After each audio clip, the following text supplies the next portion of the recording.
a little bit of background of what is stress. Stress is part of our normal daily lives, just really encounter stress every single day. It's absolutely unavoidable and really necessary for human survival. A helpful amount of stress provides us with drive to make meaningful change, which allows us to be productive and accomplish our goals. If we can adapt to these stresses, it can lead to growth, which reduces the impact of stress. However, on the flip side of that, it can be harmful if we are unable to adapt to the level or the duration of the stress, and that leads to overload, which can be very debilitating and cause a lot of other issues if it gets unchecked. So our body has a stress response that is really out of our control, and it's called the autonomic nervous system.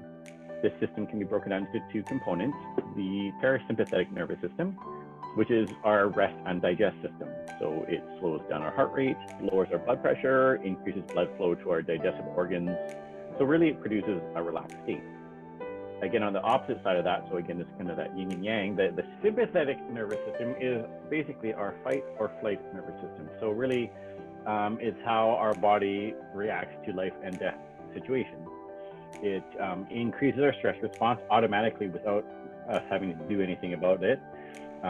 It does that by increasing our heart rate and blood pressure.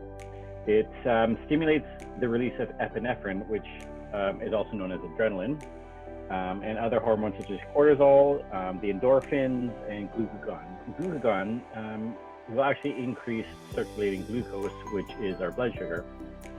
The sympathetic nervous system and the parasympathetic nervous system work in opposition to each other. So basically, the parasympathetic nervous system helps us rest, relax, and digest our food. And then if we have a continual stimulation of that sympathetic nervous system, it basically suppresses our ability to rest and relax and digest.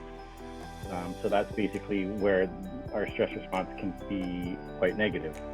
However, all these responses are very normal and very healthy, and it's actually what happens when we exercise our body.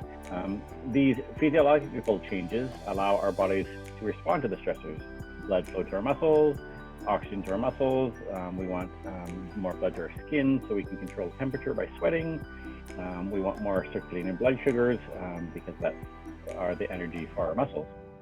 However, with prolonged stress, the sympathetic stimulation can have a negative effect. Sustained increases in our blood pressure and blood sugar can actually cause damage to our blood vessels, which can eventually lead to coronary artery disease and peripheral artery disease. High cortisol, that other hormone that we mentioned earlier, may also affect signals of hunger. So basically your body will always think it's hungry, and that can increase basically our need or our want to eat. And that's basically why we call it stress eating. Having trouble transitioning between the two nervous systems, particularly into the parasympathetic or the rest and relax nervous system, over time cause our body to have issues with mental health. So like I said, if your body's always kind of ready to go and can't unwind and relax, the body's ability to process information and just rest is severely impeded, which can lead to mental health implications.